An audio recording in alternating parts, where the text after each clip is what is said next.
que nous devons saisir nos promesses. Nous devons saisir nos promesses. Amen.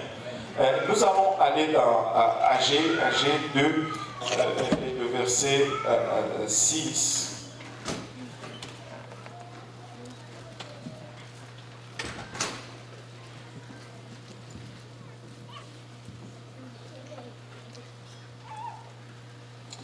Si vous l'avez trouvé, dites Amen. AG chapitre 2, verset 6 à 9.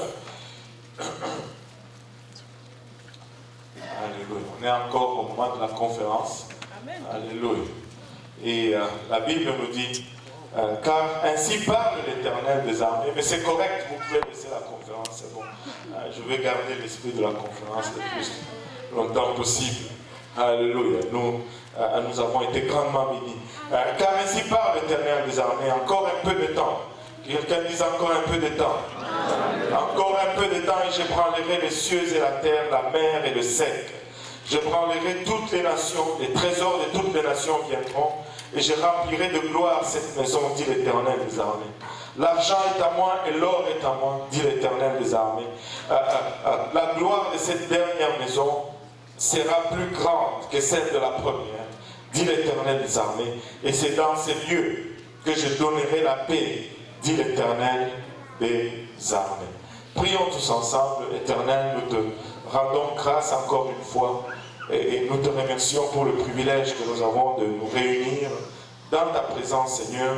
Papa, malgré les circonstances, Papa, tu nous as demandé, Papa, de te louer en toutes circonstances, de te rendre grâce en toutes choses et de reconnaître, Papa, tes voies dans tout ce qui nous arrive. Seigneur, nous voulons te remercier encore de nous avoir prêté le frère André Vézina pour un moment. Venons remettre, Papa, sa famille, Papa, entre tes saints bras et prions que toi qui es le vrai consolateur, que tu consoles leur cœur, Seigneur Jésus-Christ. Et que tu leur assures, Papa, de cette assurance, Papa, que son sort est meilleur maintenant plus qu'il ne l'a jamais été. Seigneur, rencontre-les au lieu de leurs besoins. Rencontre-nous, Papa, également ici présents, ces lieux, Seigneur, alors que nous sommes rassemblés pour entendre de ta part. Nous réalisons en même temps combien nous sommes inadéquats, Seigneur. Et les choses spirituelles sont folie pour nous et seuls nous ne pouvons les appréhender. Oins-nous, Seigneur, oins-moi, afin que je puisse te transmettre sans crainte, ni faveur, ni hésitation. Oins-nous tous ensemble, Papa, afin que nous puissions les recevoir, les voir germer dans nos cœurs, Papa, les y voir produire, Papa, des fruits qui nous conduisent jusque dans la vie éternelle. Avec action de grâce dans le cœur, nous te prions dans le nom de Jésus. Nous disons tous au nom de Jésus. Alléluia. Battons nos mains pour le Seigneur.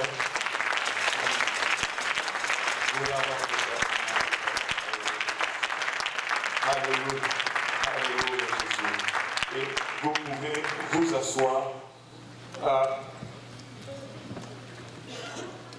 Content de pouvoir apporter aujourd'hui que à Montréal-Nord, il y avait 63 personnes dans le service. Nous rendons grâce à Dieu pour cela. Et à Saint-Michel, il y avait 42 personnes dans le service. Un visiteur, un rempli du Saint-Esprit et un baptême d'eau tout à l'heure. Alléluia. On va le faire tout à l'heure. Nous rendons grâce à Dieu pour cela. Et à l'église de l'Est, il y avait 100 personnes en assistance. Et une personne a été baptisée au nom de Jésus-Christ. Nous rendons grâce à Dieu également. Et à Lac Mégantic hier, 28 personnes, c'était notre premier service officiel au Lac Mégantic. 28 personnes et nous. Deuxième service, ok, deuxième service. Alléluia. 28 personnes, nous rendons grâce à Dieu pour cela. Et nous nous réjouissons. Je pense qu'à Pierrefonds, il y avait 28 personnes, si je ne m'abuse. Et c'est ça, alléluia, gloire au nom de Jésus. Et nous sommes très excités, très enthousiasmés de ce que le Seigneur est en train de faire. Mais laissez-moi vous dire qu'il ne fait que gratter la surface de ce qu'il a en réserve pour nous. Nous avons eu une conférence extraordinaire. Je pense que nous n'avons jamais été amenés à ce niveau-là où la présence de Dieu était intense. On pouvait sentir la présence de Dieu non seulement à la plateforme. Très souvent, quand on est en service, c'est facile d'avoir la présence de Dieu bouger sur la plateforme. C'est facile d'avoir les gens à l'autel être touchés par la présence et la puissance de Dieu.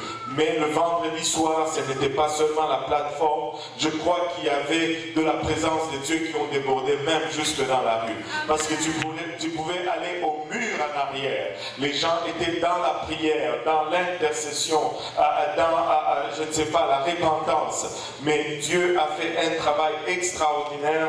Nous avons eu un temps extraordinaire dans la présence du Seigneur. Et je pense que dans le dernier mois, nous avons eu deux miracles notables, c'est-à-dire que nous pouvons médicalement confirmer ou physiquement confirmer. Nous avons eu une opération annulée, nous avons eu des lunettes qui ont été abandonnées et nous rendons grâce à Dieu pour cela. Et Dieu est en train juste de nous rappeler au fait qui nous sommes.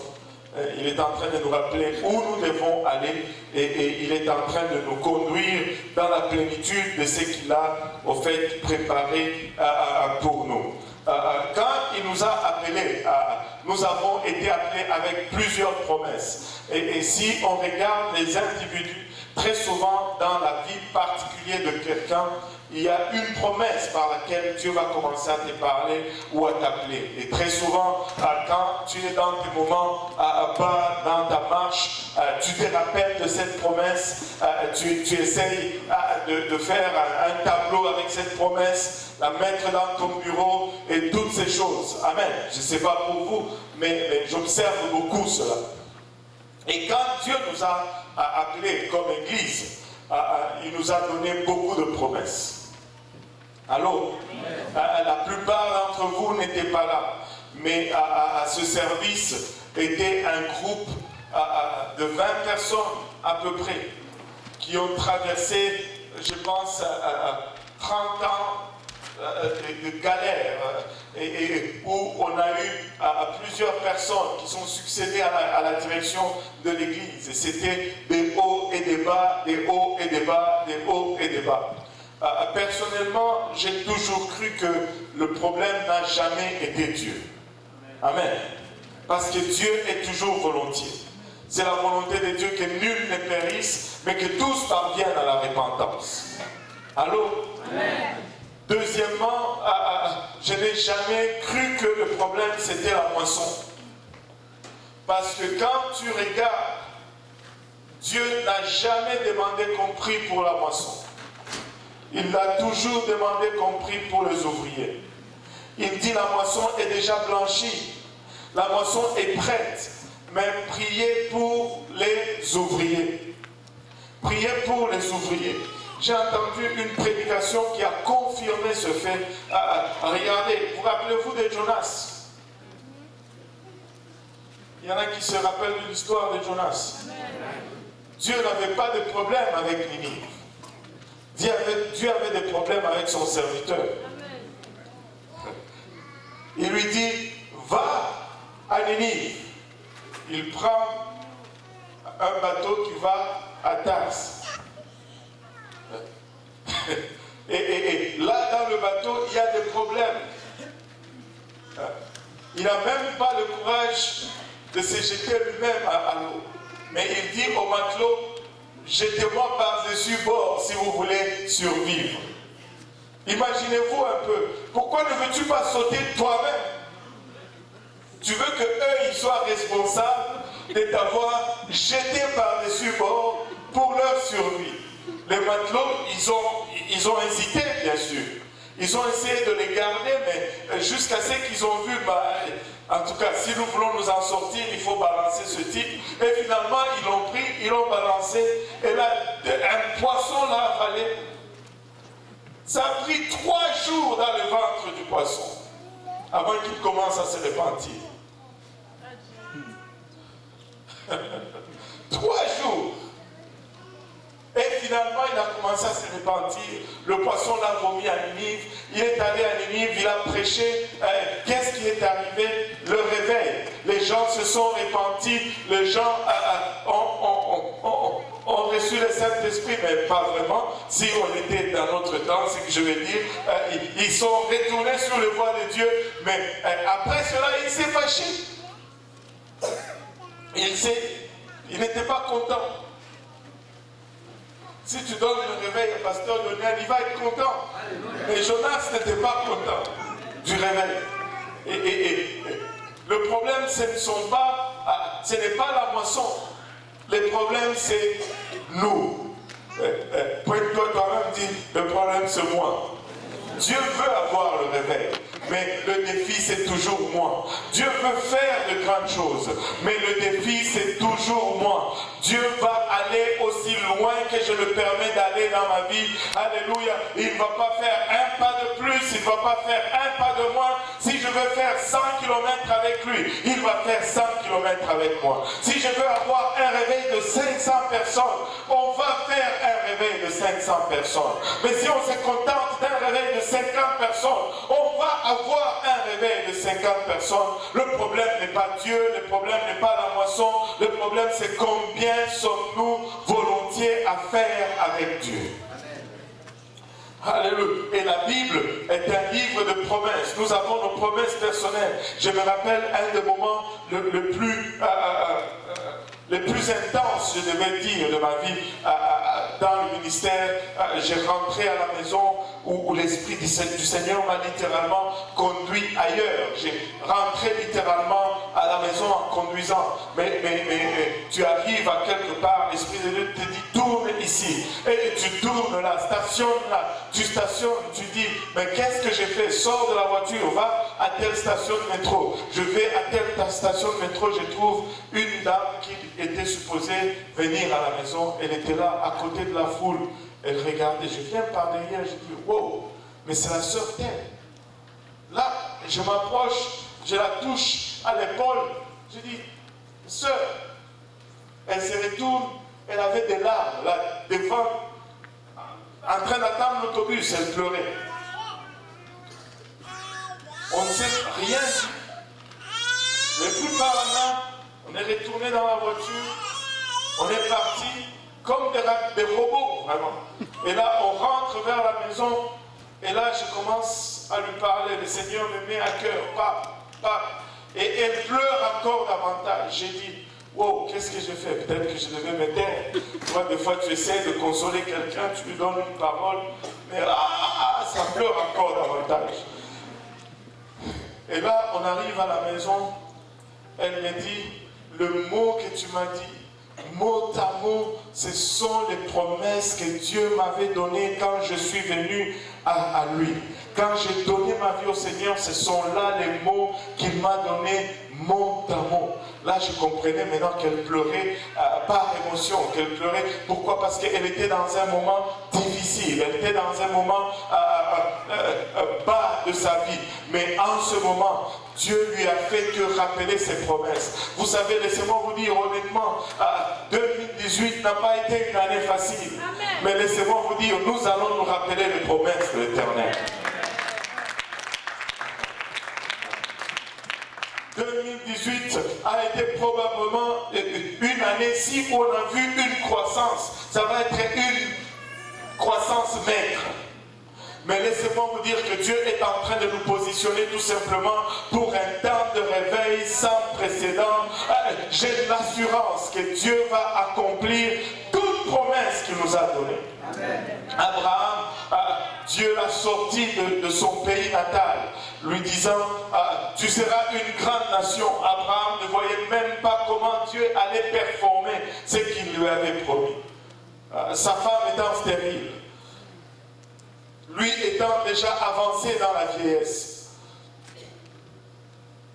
Il ne l'a peut-être pas vu, mais il a goûté à ce que Dieu lui avait promis. Mais laissez-moi vous dire, les Écritures nous donnent le record et l'assurance que Dieu a accompli la promesse d'Abraham. Je ne sais pas qu'est-ce que Dieu t'a promis personnellement, mais si tu marches dans le voie de Dieu et que tu demeures ferme, tu verras cette promesse s'accomplir. Juste encore un peu de temps. Juste encore un peu plus de persévérance. Juste encore un peu plus de persistance. Et tu verras la main de Dieu le faire. Alléluia. Alors que tout indique comme si la promesse s'éloignait de toi. Laisse-moi te dire que c'est le signe assuré que la promesse est encore plus proche que lorsque tu avais commencé.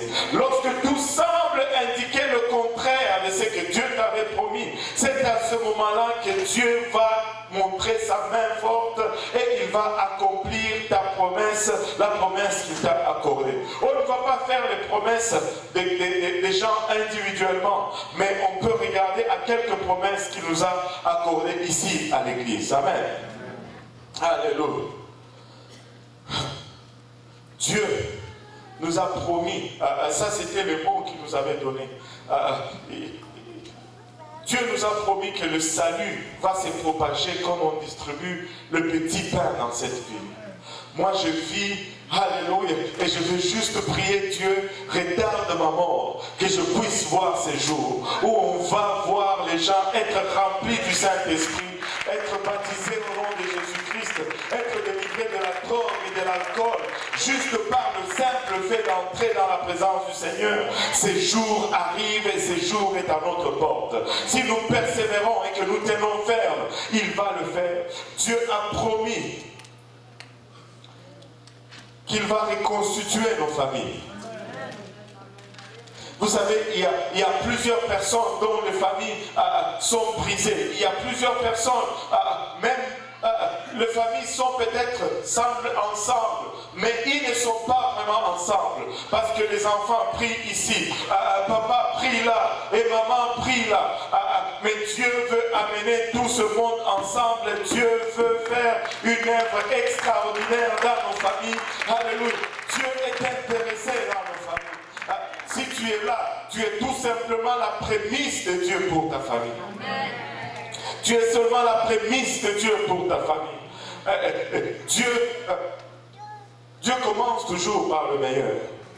Vous êtes là, vous vous dites, pourquoi moi? Parce que Dieu t'a choisi. Parce que Dieu t'a estimé que tu étais l'outil nécessaire pour gagner ta famille. Il n'a pas pris ton petit frère parce qu'il savait que quand les temps vont être difficiles, ton petit frère ne va peut-être pas tenir. Il n'a pas pris ton grand frère ou ta grande soeur parce qu'il savait que quand les temps vont être chauds, il va peut-être ou elle va peut-être abandonner. Il t'a choisi toi en premier parce qu'il a confiance en toi et il sait que tu vas tenir lorsque l'inondation, lorsque les eaux vont venir. Et tu vas tenir pour son nom et ainsi il va avoir accès à toute ta famille. Tiens ferme, tiens ferme, tiens ferme. Une des choses qui a poussé le frère Brésil à aller dans cette région où Dieu l'a appelé, c'était l'abondance de sa famille aux alentours. Tu sais quoi, aujourd'hui j'étais dans l'église là-bas, j'ai vu, tu sais, quand tu regardes ici, la plupart d'entre nous, ce sont des immigrants. Très peu de Québécois. Mais cela est pour changer. Cela est pour changer. Parce que notre église doit refléter notre société. Ce n'est pas normal. Si tu vas chez Walmart, tu vois plus. Allô? Ne soyez pas partis sur moi maintenant. Si tu vas chez Walmart, tu vois plus de. Ouais, alors si tu viens à l'église, tu dois voir plus de. Si tu vas chez McDonald's, il y a plus de. Donc ça serait normal que si tu viens à l'église. Alléluia. Nous allons le voir et nous allons le vivre. Et je vous dis, tous les Québécois qui sont ici, ce sont juste des prémices de ce que Dieu va nous donner. Alléluia. Mais nous allons gagner cette province pour le nom de Jésus-Christ. L'étendard du nom de Jésus-Christ va flotter sur cette province. Quand il est allé à la croix, il avait le Québec en vue. Il avait cette partie du monde en vue. Il avait ce peuple en vue. Et il nous a amenés ici justement pour ce peuple. Dieu ne t'a pas amené ici pour gagner des Togolais ou des Congolais. Amen. Allô? Amen. Si Dieu voulait que tu gagnes des Togolais, il allait te laisser au Togo. Amen. Il y a plus de Togolais là-bas. Allô? Amen. Si Dieu voulait que tu gagnes de Congolais, tu allais être au Congo aujourd'hui. Pasteur, ce n'est pas pour les Camerounais que nous sommes ici. C'est pour les Québécois. Amen. Je sais que l'évangile n'a pas de couleur. Je sais tout cela, mais je ne suis pas en train de dire qu'on doit être maintenant à choisir. Non, non. Je suis en train de dire qu'on va juste être intentionnellement non intentionnel. Parce que jusque-là, on a été pas intentionnellement intentionnel. Parce que c'est bizarre qu'on trouve seulement des immigrants dans toute cette foule. Vous ne trouvez pas ça étrange, vous? Qu'à chaque fois que nous évangélisons, c'est toujours des immigrants. Amen.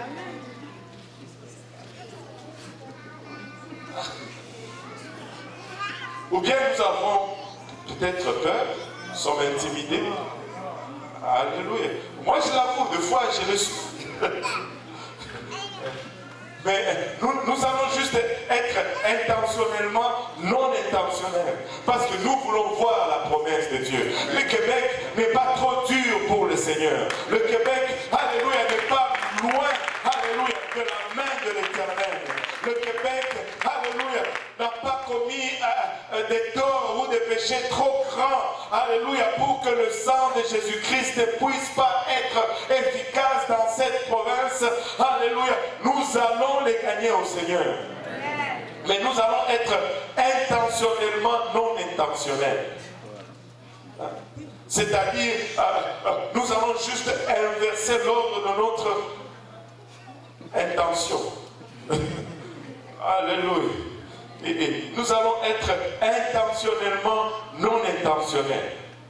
Nous allons faire exprès pour ne pas être intentionnels. C'est-à-dire, si quelque chose respire devant nous, nous l'évangélisons. Si quelque chose parle devant nous, nous l'évangélisons. Si quelque chose juste marche devant nous, nous donnons une carte d'invitation.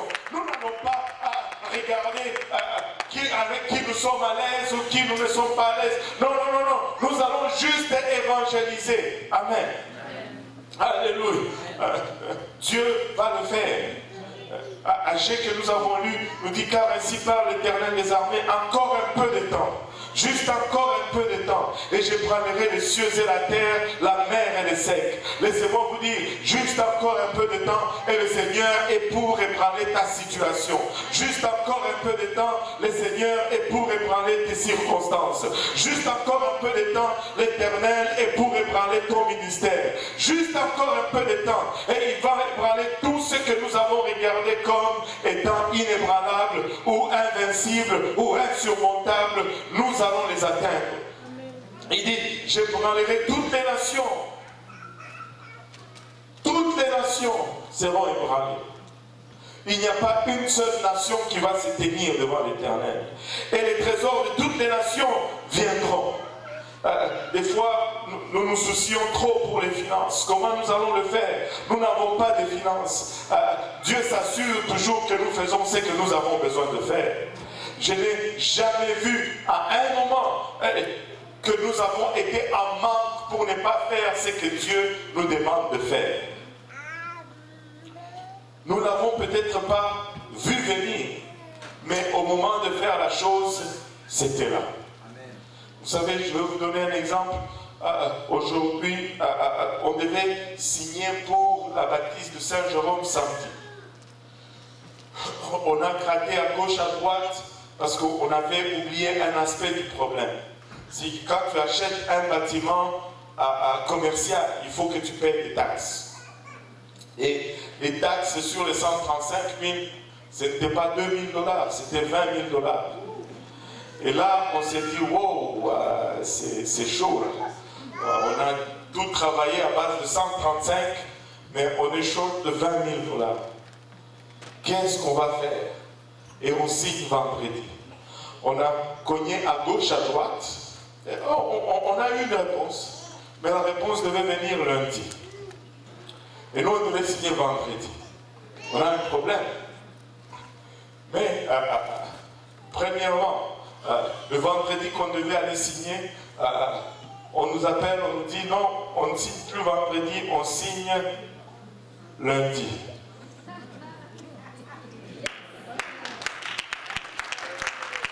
Pourquoi? Parce que la personne qui vend la bâtisse dit qu'elle est short dans son argent parce qu'elle doit liquider l'hypothèque à la banque. Elle n'est pas prête. Le lundi, elle va être prête. J'ai dit, en tout cas, on doit seulement arrêter et faire le travail de Dieu. Et le vendredi, on devait aller avec le patron. Vous savez, si moi je fais la prison, le frère Jaïf sera en prison avec moi parce que lui, il me suit dans toutes mes affaires. En fait, on devait aller signer avec lui. Et comme il travaille pour la police, il a été forcé ou obligé de rester au travail à cause de la tempête et tout. Donc, deux choses que nous, on n'a pas anticipées, qui auraient fait qu'on allait aller là-bas peut-être subir une pénalité. Mais Dieu a juste arrangé lui-même. Écoutez, tous les trésors des nations viendront dans sa maison. Alors, ne perdez pas votre temps dehors. Le vrai trésor est ici.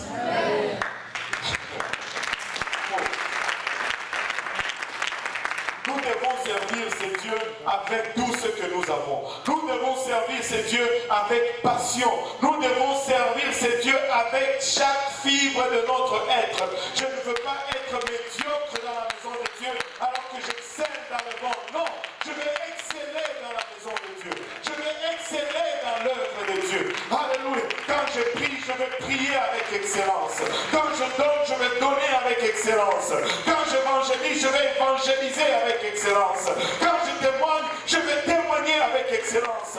Parce que je sers un Dieu excellent. Écoutez, peuple de Dieu, nous sommes à la veille du plus grand réveil que nous n'avons jamais vu. Et Dieu va nous surprendre, Dieu va nous étonner si nous continuons à marcher tranquillement. C'est le temps que nous nous engageons à plein. Nous allons voir des choses que nous n'avons pas pensé voir dans nos vies, ou des choses que nous avons espéré voir, que nous avons commencé à être découragés, à être déprimés parce que le temps passe et les saisons passent et on a l'impression de voir que rien ne change.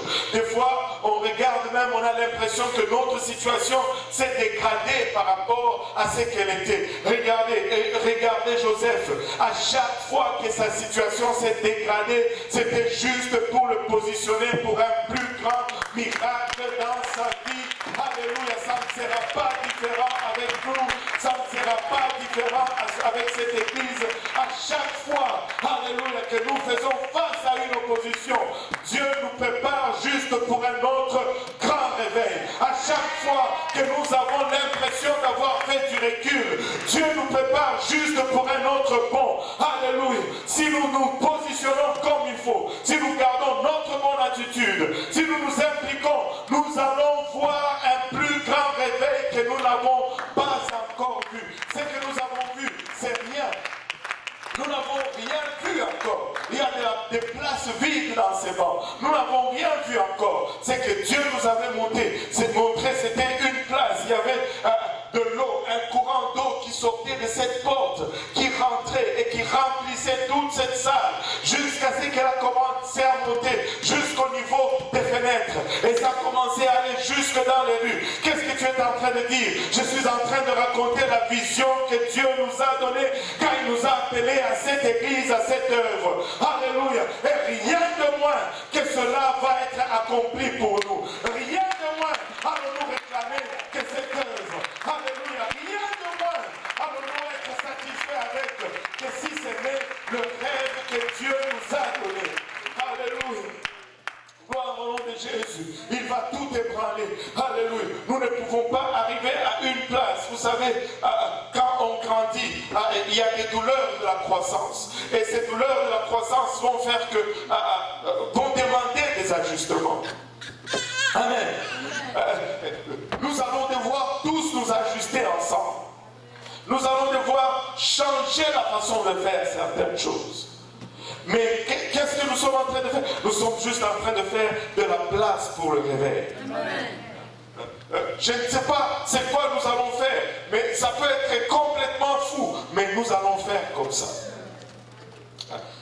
Je ne sais pas comment, je vous dis juste comme ça, on peut arriver à un jour ici dans l'église, et puis on vous demande à tous de vous asseoir de ces côtés, parce que anyway, il y a de la place pour tout le monde de ces côtés-ci.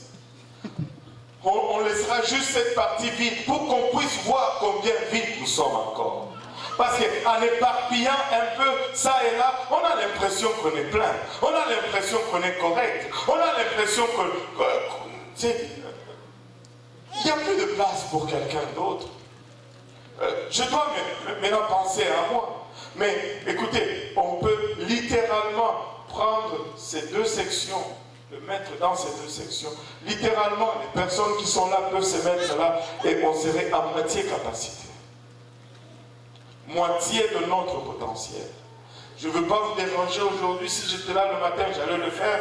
Mais là, vous avez vos manteaux et vos sacs et vos bébés qui dorment et toutes ces choses. Mais regarde, on peut mettre tout le monde dans ses côtés et on sera à moitié vide. On sera à moitié vide. Amen. Amen. Alléluia. Il y a 1, 2, 3 bancs vides. Alors, sur cette banc, il y a 2 personnes, c'est vide. Là, il y a 3 personnes. L'autre banc, 3 personnes. Là, 3 personnes. Là, 2 personnes. Là, 4. Là, la sœur Solange, elle est toute seule sur son banc. C'est trop de luxe. Tout un banc pour une personne, c'est trop de luxe. Nous devons partager. Nous devons gagner des âmes. Aucun rapport avec toi, sœur Solange. Mais ce que je veux dire, c'est que nous devons... non, mais ce que je veux dire, c'est que nous devons gagner des âmes pour remplir ces places. Nous ne pouvons pas juste, alléluia, prendre ces bénédictions pour nous, et pour nous, et pour nous. Non, non, non, non, non, non. Il y a encore trop de bancs vides dans la maison de l'Éternel. Ninive est en train de périr à l'extérieur, alors que toutes les Jonas et les Jonassettes sont tranquilles dans la barque, en train d'aller vers Tars. Nous devons sortir. Nous n'avons pas besoin d'attendre que Dieu envoie un gros poisson pour nous avaler. Nous devons juste sortir et aller prêcher l'évangile. Nous devons juste sortir et aller gagner ces âmes. Nous devons juste inviter quelqu'un à notre travail. Hey, je connais quelque chose de bon et je sais que ça va être utile pour toi. Hey, à mon école, là où je vais faire de l'épicerie, là où je vais, je ne sais pas, me tresser les cheveux ou peu importe, toutes ces choses, nous devons juste faire l'œuvre de l'Éternel. Vous savez, la chose la plus triste, c'est d'avoir un peuple avec une promesse, mais rester à l'extérieur de la promesse. Il y a une histoire qui me fait peur toujours dans le livre de Nombres. D'abord, le livre d'Hébreux nous donne cet avertissement. Hébreux 4, verset 1 nous dit « Craignons donc, tandis que la promesse d'entrer dans son repos subsiste encore. » En d'autres termes, il est en train de nous dire si la promesse d'entrer dans son repos n'est pas encore complétée, nous devons vivre dans la crainte. Si nous ne possédons pas toutes les promesses, nous devons vivre dans la crainte. C'est une chose craintive que de rester à l'extérieur des promesses de Dieu. Nous devons entrer dans les promesses de Dieu avec nos 2 jambes. Nous devons vouloir toute la plénitude des promesses de Dieu et ne pas nous contenter juste d'une portion de la promesse de Dieu. C'était dans le livre de Nombres, le 32e chapitre. Les enfants d'Israël ont quitté l'Égypte. Ils ont traversé le désert. Ils ont erré pendant 40 ans dans le désert. Et finalement, ils se retrouvent à la porte de la terre promise. La terre promise, c'était de l'autre côté du Jourdain. Mais il y a deux tribus qui sont allées voir Moïse. La tribu des Ruben, la tribu des Gad et une moitié de la tribu des Manassé. Ils vont voir Moïse et lui disent, nous voulons rester de ce côté du Jourdain. Rappelez-vous, la terre promise, c'était de l'autre côté du Jourdain. Ils disent, nous voulons rester de ce côté du Jourdain parce que la terre y est bonne, c'est bon pour nos pâturages et nous allons abandonner notre héritage de l'autre côté du Jourdain et nous allons rester dans ce territoire ici et c'est bon pour nos troupeaux, c'est bon pour nos familles et si tu nous permets de rester ici. Et ça c'était, ils sont allés voir Josué plutôt. Et là, Josué leur dit, non, Moïse, et il dit, mais comment vous allez faire une telle chose? Vous allez rester ici, abandonner la charge de la conquête et de la guerre à vos frères, alors que vous restez ici en sécurité. Ils ont dit, non, là n'est pas notre intention. Nous allons aller avec vous. Nous allons participer à l'effort de guerre.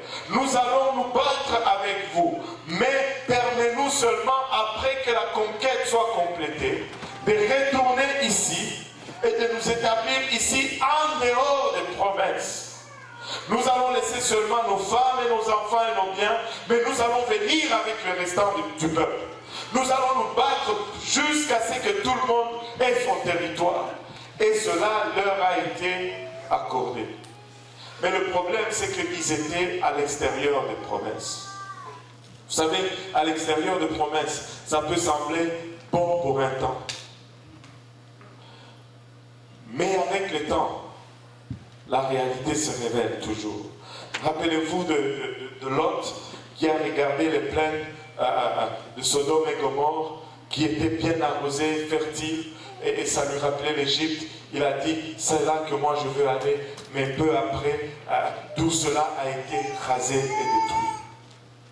Et ça serait juste quelque chose de passager si toute l'histoire s'était arrêtée là. Mais l'histoire ne s'est pas arrêtée là. Parce que si nous avançons 2000 ans plus tard, nous voyons Jésus-Christ marcher sur la scène. Et lorsqu'il va dans un territoire qu'on appelle le territoire de Gadarénien, c'est la même région où se trouvent ces Israélites. Ils n'avaient pas à être là.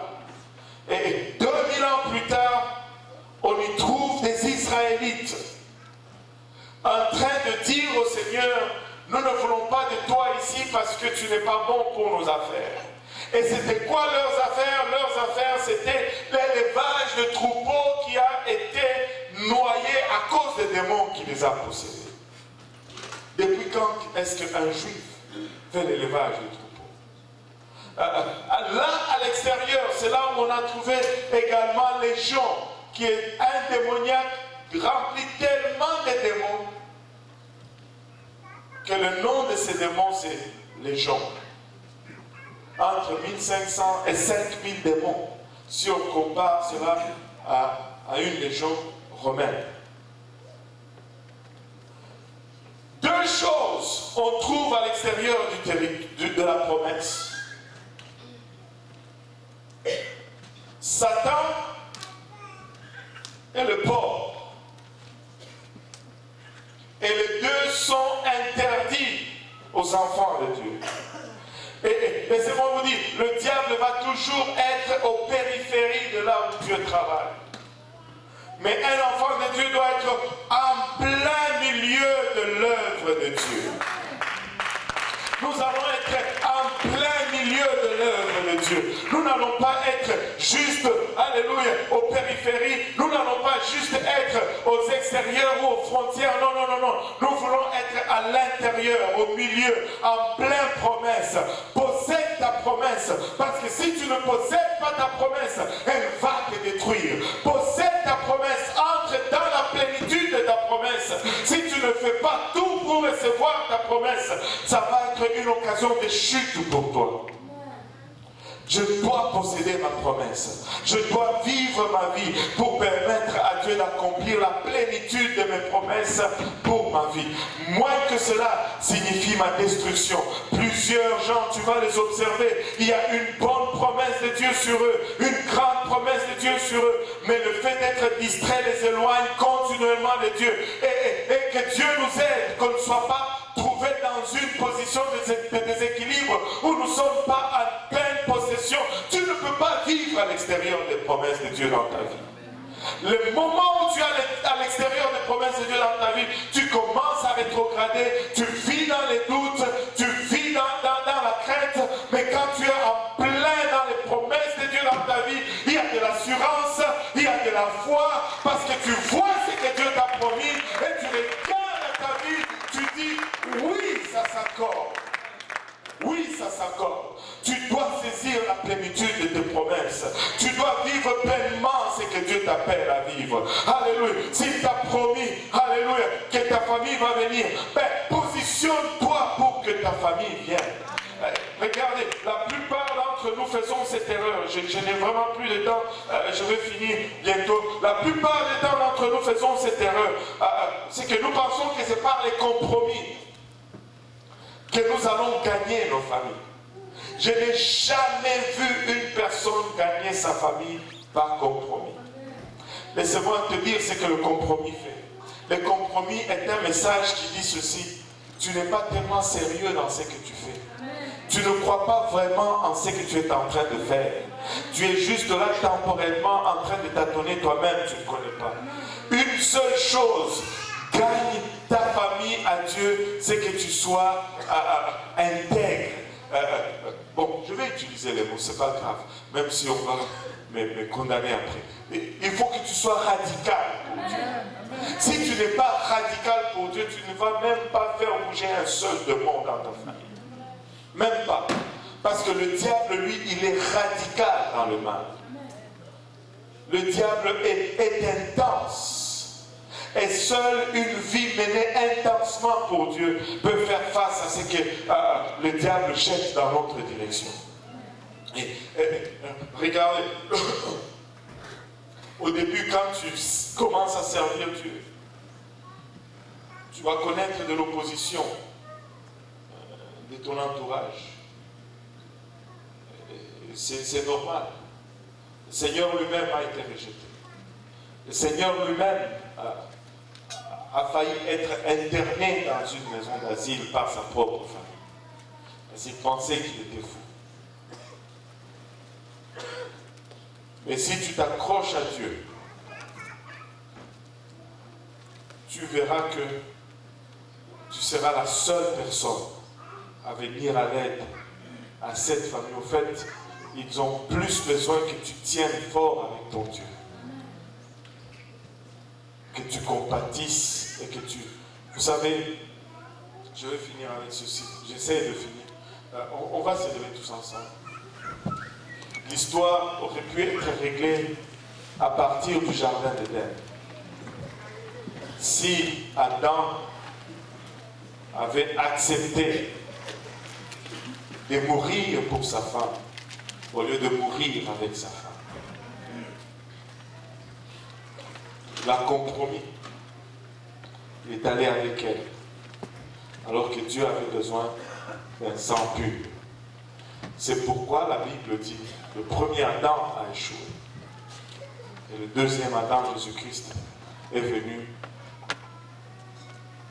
Et la ligne était claire. Et il a réussi. Il n'y a pas eu de compromis en lui. Il n'y a eu aucune nombre de variations. Est-ce que je suis en train de dire qu'on devient des gens durs, sans compassion? Loin de là. Il était plein de compassion. Mais pas de compromis. Nous devons avoir de la compassion, mais nous devons vivre sans compromis. Dieu nous appelle à des choses plus grandes. Il y a beaucoup de promesses que je n'ai pas eu le temps de regarder. Dieu nous dit, il nous donne le pouvoir de marcher sur toute puissance de l'ennemi et de marcher sur les serpents et les scorpions, et rien ne pourra donc nous nuire. C'est une promesse. que nous pouvons réclamer aujourd'hui et marcher avec assurance dans les voies de Dieu. Nous pouvons réclamer toutes ces choses. Et si tu peux aller d'abord dans ta vie, regarder les promesses que Dieu t'a données et commencer à les noter quelque part, et aller dans la parole, regarder les promesses que Dieu nous fait et prendre note de ces paroles, de ces promesses. Laissez-moi vous dire, il va les accomplir. Peu de temps et Dieu va montrer sa grandeur. Nous n'avons plus beaucoup de temps et Dieu va faire un travail rapide.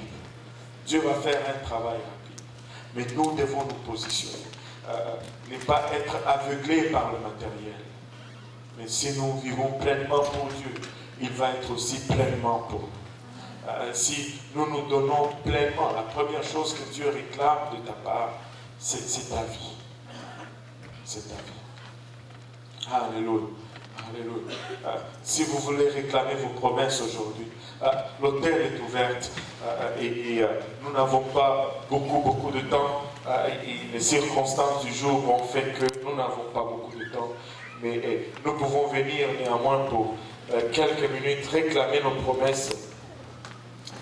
Réclamer nos promesses pour un moment, les hommes à ma gauche, les dames à ma droite, et juste dire, venir et déclarer, Seigneur, je ne veux pas rester aux périphéries de mes promesses.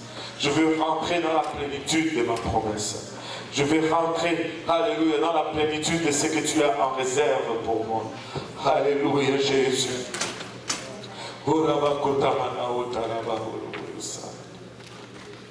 Alléluia, Seigneur. Alléluia. Alléluia. La parole déclare, plus grand est celui qui est en toi que celui qui est dans le monde. Tu peux le réclamer aujourd'hui. Tu peux réclamer ses promesses. Alléluia. Alléluia, Jésus. Alléluia, Seigneur. Alléluia.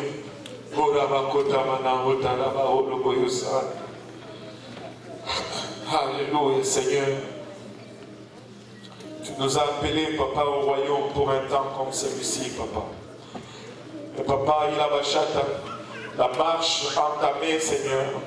Le temps écoulé, Seigneur, et les circonstances autour de nous, des fois, ont tendance à crier tout haut que tes promesses, Papa, s'éloignent de nous. Mais nous venons en ce moment, Seigneur, nous rafraîchir.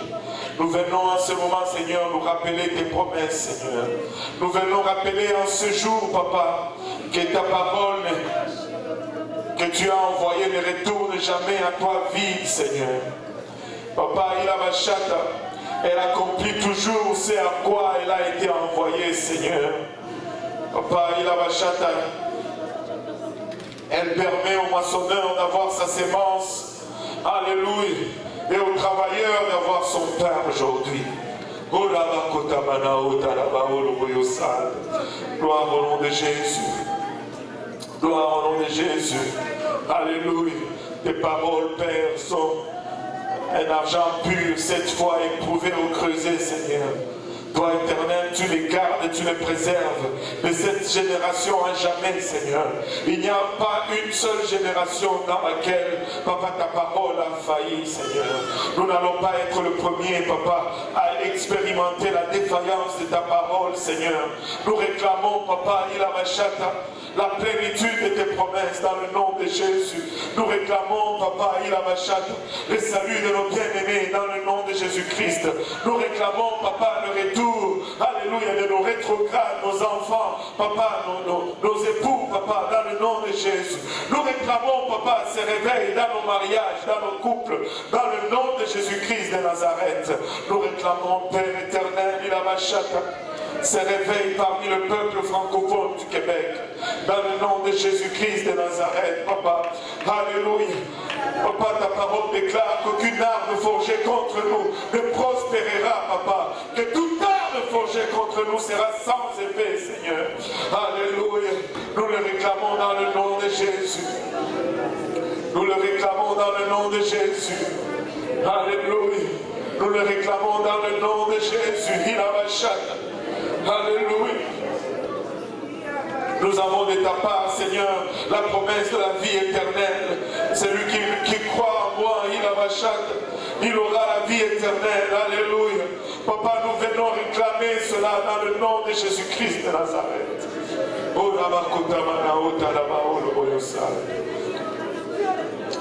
Alléluia, Jésus. Il y a quelqu'un qui devrait être baptisé de Saint-Michel. On peut juste aller, je ne sais pas exactement c'est qui.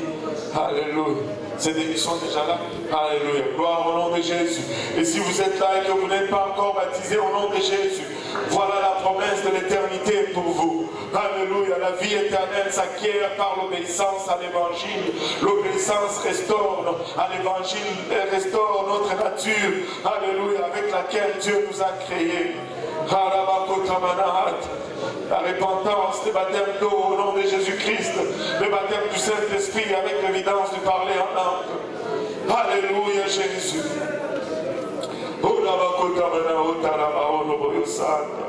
Alléluia, Seigneur. Alléluia. Élève la voix, Saint de Dieu, pour ta famille. Élève la voix, Saint de Dieu, pour tes bien-aimés, ton entourage, tes promesses, ton église, ton quartier, ton environnement.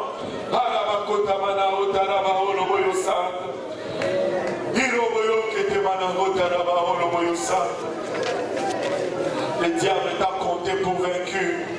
Alléluia. Mais tu peux déclarer cette promesse. Ne te réjouis pas contre moi, ô mon ennemi. Alléluia. Parce que lorsque je tombe, je me réveillerai. Alléluia. Même si j'étais assis dans le ténèbres, l'éternel sera ma lumière. Il a la chatte.